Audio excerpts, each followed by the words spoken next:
Okay, so recent reports say a new super variant of COVID-19 has emerged, nicknamed the Kraken. How does this variant differ from those that we've seen before? President of the Medical Association of Jamaica, Dr. Brian James, joins us to fill us in. Morning, Doc. Welcome to Smile Jamaica. I don't feel like this is something we can smile about, but it's good to see you and it's good to have you. Happy New Year.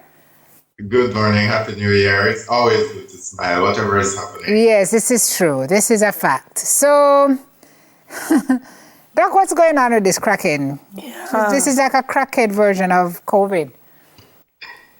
It's really and truly, it's just another subvariant of the Omicron. So the Omicron is still the prominent circulating variant.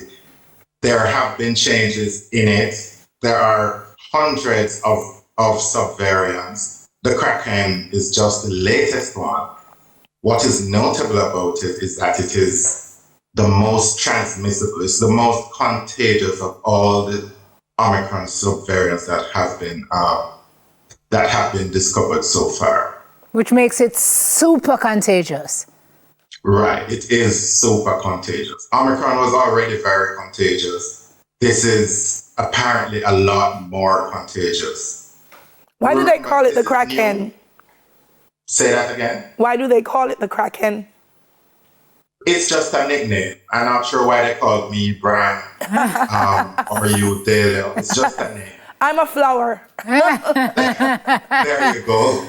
So Doc, this one now can circumvent all with vaccines and boosts and such?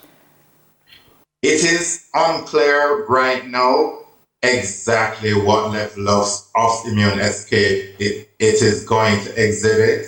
It sounds as if it might be a bit more adept at escaping natural immunity or vaccine immunity than the previous generations of Omicron. But it's not absolutely clear yet. It's just the beginning of December in November that they realized that there was this new variant and it has now taken over in the US. It is the commonest subvariant in the US. Like 40% of all the people with Omicron have Kraken. I was going to say, should we be concerned? But once it's in the US, we should be concerned. It will be here. Breaking news, I can predict it will be here. If it's not already? Absolutely. We have not seen anything coming out of the universities saying that they've isolated it as yet, but it won't be long.